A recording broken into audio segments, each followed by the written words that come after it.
How's it going? My name is Jay and welcome to the channel, and welcome back to October Lake in Planet Zoo, a project where we're working on building this really large wildlife park situated in the Canadian Highlands. In today's episode, we're going to be working on a really large savanna habitat for some reticulated giraffe, some southern white rhinoceros, and for some springbok. If that does sound good to you, and if you do like today's episode, please do consider leaving a like on the video, and of course do subscribe for more Planet Zoo content. I upload videos every Wednesday at 5 PM UK time, and you can tell I'm out of practice because I did not upload a video the past couple weeks. Really sorry for that. Just been absolutely caught up with work. I've just started a work placement and it's been really busy. It's been amazing. I've had a great time with it, but it has just been incredibly busy. So I do apologize for the lack of videos, but hopefully my schedule will get a bit more back up to normal soon. Though it might plummet a little bit again, so I'm really sorry in advance. I'm about to get into like the really kind of hardcore dissertation writing phase for my course at university.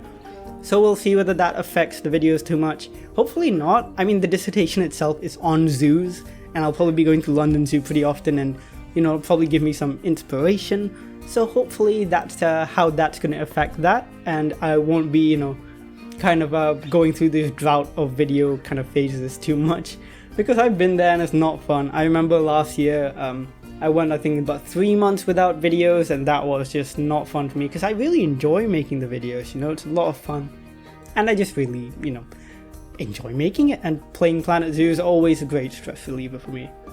Anyway, with that all out of the way, that completely redundant explanation, I'm sure, but with that all out of the way, let's talk about today's video because it's quite a big one. This is going to be one of the bigger habitats in October Lake, and it's going to be quite interesting in the sense that it's quite different from all the others. A lot of our habitats so far have been quite condensed, quite really like smaller, but then filled with stuff right to the brim. This is going to be a much more open plan. It's going to be big and empty. Well, I say empty, it's not empty, it's just a lot more, it's empty in comparison. It's like the appropriate amount of emptiness for a grassland savanna type habitat. It might even be a bit like not empty enough when you see the end, because I do put in quite a bit of foliage, but I think it suits the animals pretty well.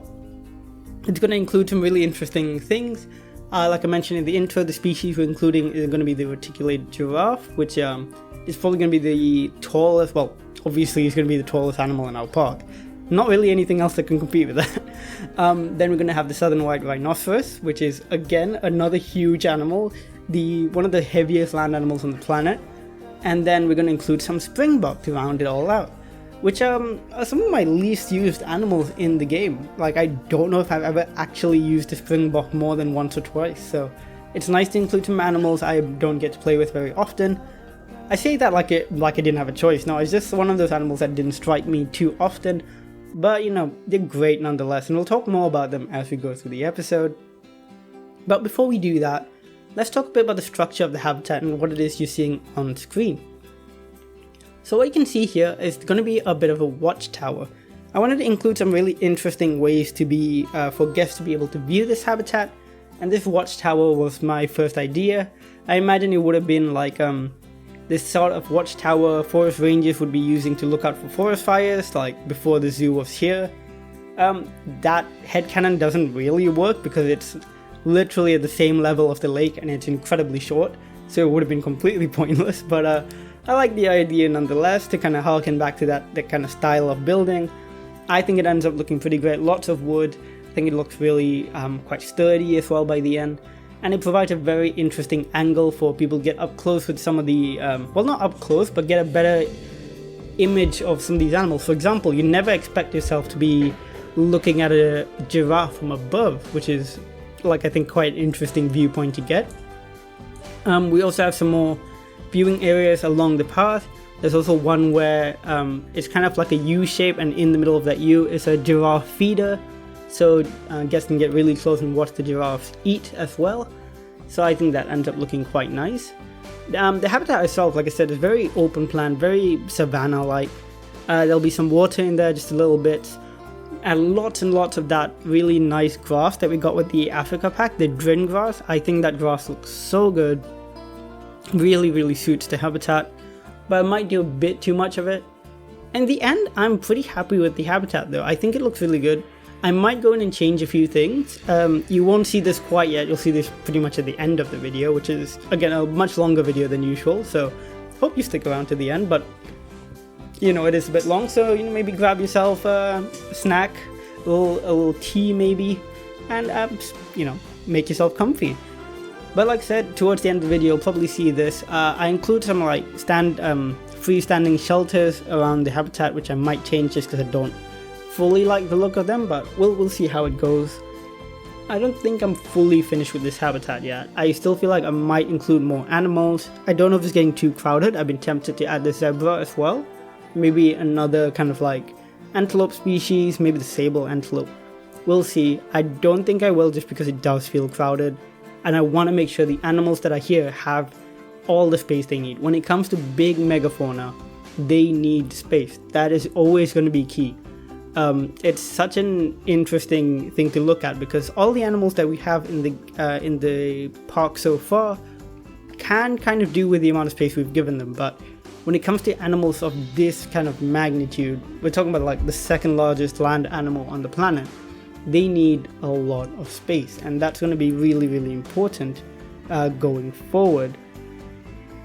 So hopefully this gives them that. I think it does. I personally think the habitat is a nice size, and there's not too many animals in there. I believe by the end we have 4 giraffes, 3 rhinos, and maybe 6 springbok. The springbok are incredibly tiny, so it's okay.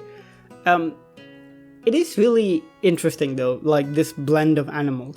Rhinos in captivity you don't often see blended with other animals. It can be done, it's definitely been done in some zoos, it's just rhinos can be a bit temperamental. I vividly remember I was at a local zoo, I can't remember which country this was, I just happen to remember it was the local zoo somewhere, and I can't remember what species of rhino it was, I just know it was one of the African species, it wasn't an Asian rhino, and I witnessed kind of like a dominance fight between 2 males, I think, and it was really intense. Like I remember, I have a vivid memory of them just coming to blows with each other.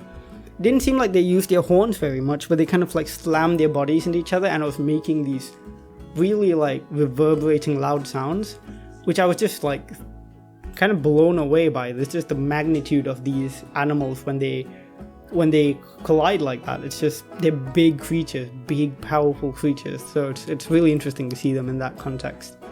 So that's another thing, it's just to prevent stuff like that you need so much space, and with this habitat hopefully we've given them that. But yeah, that is always going to be the take home message when it comes to big animals in captivity: space, space, space, and enrichment. Like with all that space you still need to keep them engaged, give them enrichment. Zoos nowadays especially are really big on that, giving the animals the appropriate enrichment, so really good on them. Accredited zoos especially do a great job with this. London Zoo, which I was at again because I'm doing my dissertation on it, so I'm there all the time now, they've done a really good job with giving all the animals quite a lot of enrichment. I think some of their habitats could do with a bit of work. I personally think their giraffe habitat is probably the one most in need of work in that whole zoo. I think it could do with like basically an entirely new revamp, or maybe just trade the giraffes out for another animal that's more suitable for that space. Just because their space is quite boring. It's a bit of just a plain square with a giraffe house in the back. I think they could do so much better because the quality of some of the other habitats is top notch. Their penguin habitat is so good. Their other like animal habitat just generally well done, but the giraffe habitat I think is just a bit outdated, could do with a revamp basically.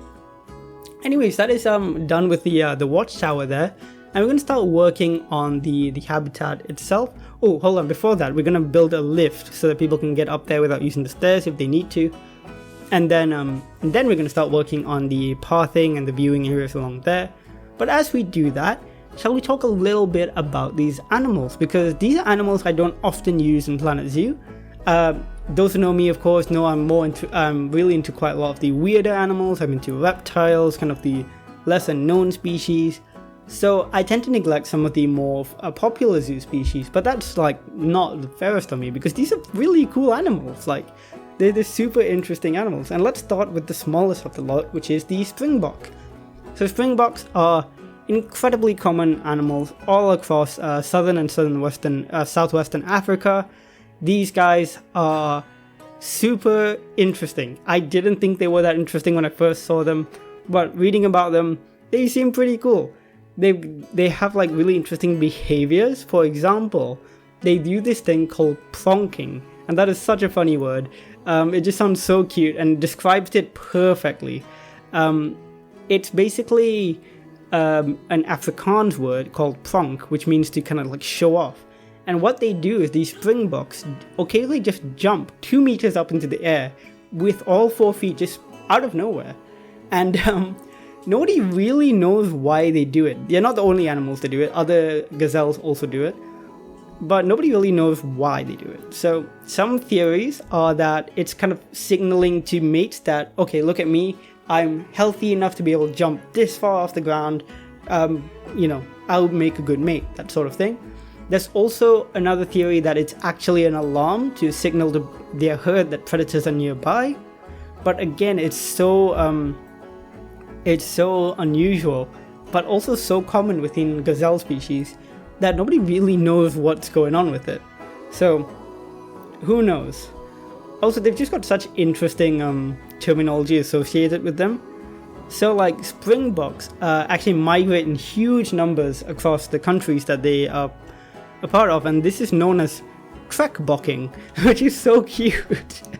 It's just really, really interesting. So they migrate in these huge herds. They're very cool animals in general. Like, I would never have thought of them as interesting because they're such a filler animal almost in the savanna habitats, but there's a lot to them. For example, in like their giant herds, they actually have variant colors. Like, you have the regular springbok, but you also have like a darker variant which can appear, which is almost black, and a pure white one. But these are not melanistic, leucistic, or albino. These are just color variation. So super interesting that that's a thing. I used to always confuse them with Thompson's gazelles. I still find it hard to tell them apart. They're very similar. They've got very similar colorations, very similar appearances, size.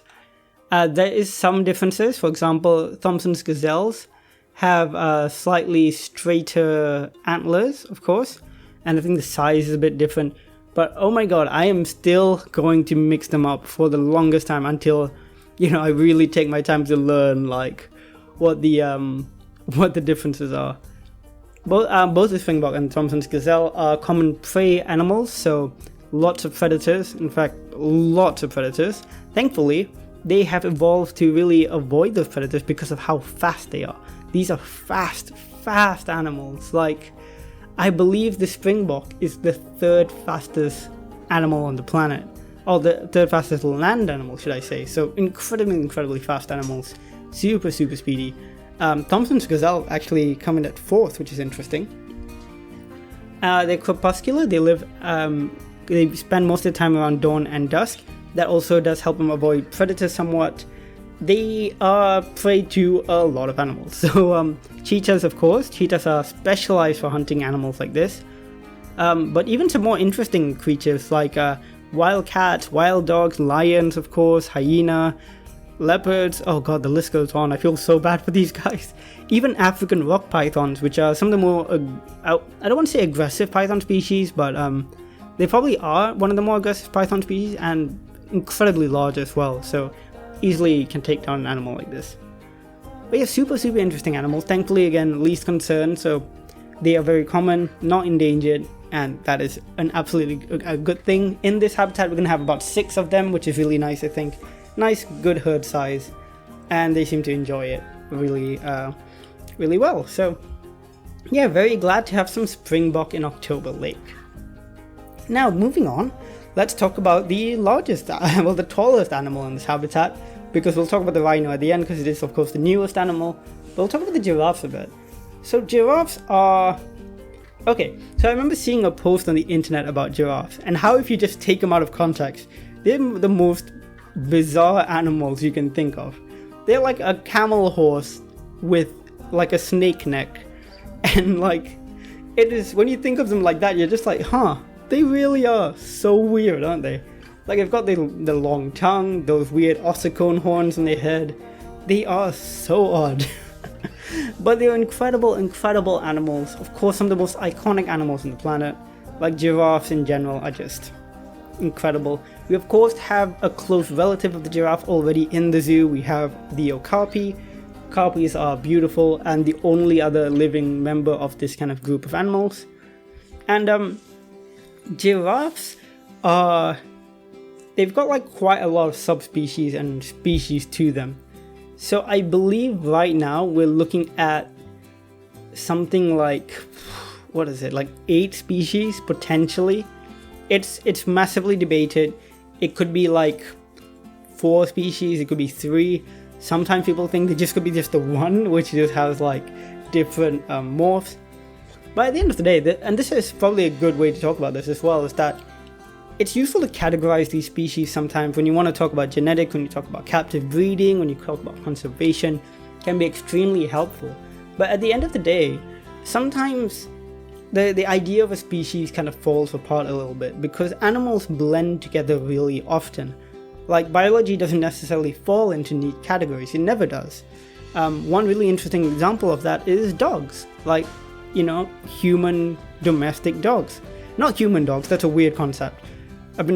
Unless you watch Full Metal Alchemist. No, I probably just brought back a really bad memory for some of you, but no, I meant just regular domestic dogs.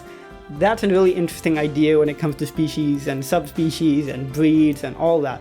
Because we all think of dogs as just one species, right? The domestic dog, which is it Canis familiaris, I believe? Yep, I believe so. Yeah, that's just the dog. But then we've got these thousands of breeds because humans have bred them to, you know, all these different shapes and sizes. Are those not different species? What makes them not different species, you know? And some people would say, well, a species has to be able to create fertile offspring, but plenty of different species have created fertile offspring. Like, it's really interesting because these ideas that we have of species and stuff, they change, they move. Biology and science is always going to be malleable and changing with the times, and it's not going to be the same thing for different contexts. For example, a species might mean one thing in a conservation context, but it might mean another thing in a genetic context, or an artificial selection context, like with dogs. It's just really interesting to talk about, and sorry to get so sciencey, but I do find that super interesting, and it's a big thing that I've been kind of interested in, especially in my science communication course, is trying to communicate the fact that science is not a final thing. It changes, it grows, and it's not always going to be the same depending on where you look. So yeah, that's my random insight into the whole species thing. But I think giraffes are a really interesting way to look at it because there's so many. Like, you got the Maasai giraffe, the reticulated giraffe, which is the one we're going to be using. And of course, these are all giraffes with different color patterns, different sizes, shapes. But of course, the reticulated giraffe is the one we're going to be using today, and it's going to be the most common in zoos around the world. What you're going to see on screen now is actually us building the giraffe house, which is going to be this really large wooden structure with lots of beams, some fabric going around it. I did find it a bit samey by the end, so I added in a big structure on the back to kind of imply a backstage staff area. I might do some more editing in this area a little bit so that I have a bit more like implied access for stuff and stuff like that, so we'll see how that goes. But going back to giraffes themselves, let's talk about the specific species that we're going to be talking about. So the reticulated giraffe, which is that classic giraffe, you know, with the beautiful orangish tannish color, with the beautiful polygonal kind of pattern, with the bright white lines. Really beautiful animals. Of course, tallest animals alive today. The closest thing we have to living sauropods, basically. So, really cool. Unfortunately, quite endangered, which is really sad. Habitat loss, hunting. There's unfortunately a lot of things like that which are really threatening them, which is quite sad. But there are captive breeding programs in the wild as well, with national parks in Africa, kind of all across the Eastern and Eastern Africa and Southern Africa, essentially. There's lots of national parks where they're kind of protected, so hopefully that helps them out. They are found in relatively large herds. Well, I say relatively large. They can get quite big. They've seen groups of above 50, but generally it'll be a bit smaller. And they are quite communicative. So one really interesting thing about giraffes is that they're really generally quite quiet animals, but they communicate with each other really often with little soft sounds like sneezes, coughs, grunts, that sort of thing. And they are they're the coolest. I don't know if any of you have seen a video of a giraffe giving birth. It's bonkers. Like, that giraffe will fall out of the mother, onto the ground, from 2 meters up, basically. And within a few hours, it can walk and run, and that's crazy compared to human babies, isn't it? Human babies take I don't know how human babies work, but basically giraffe babies and a lot of other animals, they're ready to go hours after birth. Humans, of course, we're a social species, we have other people to help take care of children, so that makes sense. But yeah, it never ceases to blow my mind how fast baby animals can get up and running. They're also very powerful animals. A lot of predators in the savannah will not tackle a giraffe. Sometimes they will. Lions have been seen attacking sick giraffes, but a kick from a giraffe can kill a predator instantly. So they would not necessarily want to take them on. In captivity, they're kind of a mixed bag. They can do well, but you need to give them, like I said before, a lot of space, a lot of enrichment to prevent stereotypical behavior and stuff like that. And one good thing as well is to include for giraffes is lots of high browsing space. So putting up lots and lots of leaf matter or just greenery and putting it up high so that they have that browsing enrichment. And they eat a lot. Lots of these browsing animals just constantly eat. And of course, giraffes have adaptations for eating, which are super fascinating. They've got really long tongues, which can lick their eyeballs if they wanted to. Actually, don't quote me on that, I'm not sure. Nope, that was true. Oh my god, it's even worse than I thought. Not worse, it's more interesting than I thought. That tongue can get up to 18 inches in length and can actually, just go completely out of the mouth. It's crazy. They do have very interesting heads in general. They've got these horns in the head called ossicones, which they can actually, males do tend to bash against each other sometimes as well. And they've also, kind of like camels, they've got these really big eyelashes, which keeps dust out of the eyes. Fascinating animals. But yeah, that giraffe for you. Here you actually see me putting in that behind the scenes kind of backstage staff access area. There's a big door for some giraffes to move through. Again, I might edit all this again to add some more space to it and stuff like that. We'll see how it goes. But as we do this building work on screen, let's talk about the final animal that we're going to be including in this habitat, which is the southern white rhinoceros, one of the new animals that we got with the Africa pack. Thankfully, the least endangered rhino, but that's also really sad because these guys are already threatened. But other rhinos are significantly more threatened, which is just such a shame. They believe there's about 20,000 of them left in the wild, which is okay, but could do better, of course. We could hopefully see them boom again in populations, and fingers crossed we will. There's a lot of conservation efforts focused on rhinos. They're even park rangers who protect the rhinos. They go out with whole troops of them to protect them from poachers and stuff like that. So fingers crossed they'll do okay. They are huge. They are potentially the second largest land animal in the world. They weigh easily 2.5 tons. These are big animals. The only thing that comes close is the hippo, and the hippos can potentially approach that same weight, but the rhino is more consistently larger. They also have those massive horns. Those horns are huge and just up to a meter long, I believe. They've got two, of course. The front horn is the long one, and I believe the longest horn was recorded at 1.5 meters, which is incredible. They're very muscly animals, but One of the interesting things is they don't have great eyesight. Their senses are more so smell and hearing, which is what they rely on. Their eyesight is not great by any means. But they seem to do well enough without it. So they of course just spend most of the time browsing and grazing. They really focus just on eating their days away. They're really happy to just do that for the most part. They get into really scary like dominance displays sometimes when they fight each other, especially two males. With those horns, they genuinely can be lethal to each other, but they try not to use them because of course they don't want to sustain an injury, the opponent doesn't want to sustain an injury, so they do avoid that, and more often they just kind of bash into each other with their bodies, which is also not any small feat. These are big, powerful animals, so you know, not a small feat by any means. In captivity, they actually do pretty well. They breed really well, given enough space and food. In San Diego Zoo, there's been 96 calves that have been born, which is crazy. So that's really nice to know. And of course, in all of these places, there are captive breeding programs, not just within the zoos, but the national parks, all that. So fingers crossed they'll do well. There are also reintroduction programs in lots of countries in Africa, Namibia, Botswana, Zimbabwe, places like that, even in the DRC. So small populations are being reintroduced slowly and monitored to make sure that they do well.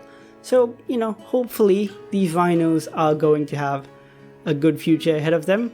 Fingers crossed. All my fingers crossed when it comes to conservation. But yeah, I hope you enjoyed learning a little bit more about the rhinos. We're coming up towards the tail end of the video. As you can see, we've finished up most of our work along the fencing, and we've done a bit of work on the habitat itself. One big thing that really helped is just creating a patch of grass, copying and pasting that like everywhere.